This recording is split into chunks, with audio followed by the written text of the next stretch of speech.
I ens traslladem ara a Girona, concretament al Centre Cívic de Santa Eugènia, més conegut com a Can Ninetes, on avui s'inaugura l'exposició Dies de confinament a Santa Eugènia, esbossos i il·lustracions de Xavi Ramiro. Allà hi ha el Xavi Mario i l'Helena Melgarejo, de Televisió de Girona.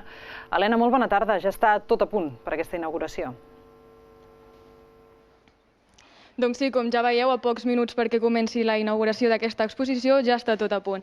I tenim la gran sort de tenir amb nosaltres en Xavi, que és l'autor d'aquestes d'aquestes il·lustracions. Xavi, d'on vas treure la imaginació? Perquè aquestes il·lustracions van ser fetes en confinament. D'on va sorgir la imaginació? Mira, va ser una qüestió quasi bé terapèutica. Jo com a il·lustrador dibuixo cada dia per feina, però el dibuix per mi és alguna cosa més que feina. També és una eina terapèutica, una manera de descarregar o de deixar anar coses.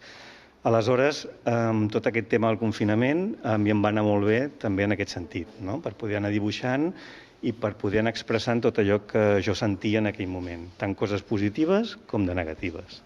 Durant el confinament, quantes il·lustracions vas dibuixar i quan tardes en dibuixar-ne una? Doncs vaig ser bastant prolífic, la veritat. Vaig fer més de 50. En aquesta exposició hi ha 18, però vaig haver de seleccionar algunes. I el temps que trigo depèn moltíssim.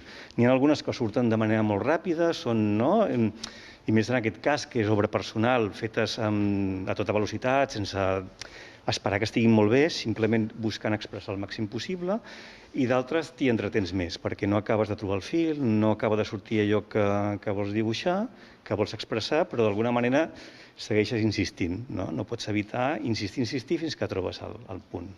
Què els diries a la gent perquè vinguin a veure aquesta exposició? Doncs que els pot interessar per dos motius. Un, perquè és il·lustració salvatge, podríem dir, perquè no és la il·lustració que fem habitualment els il·lustradors, que és més d'encàrrec, més adaptada a una feina, sinó que és més pura i dura, feta directament des dels sentiments, i després potser es poden sentir identificades o identificats amb algunes de les imatges o de les sensacions que estan dibuixades aquí. Doncs ja ho veieu, si us heu quedat amb ganes de venir, fins al dia 20 teniu temps. Moltes gràcies, Helena. Nosaltres fem una breu pausa i tornem amb els esports. Fins ara.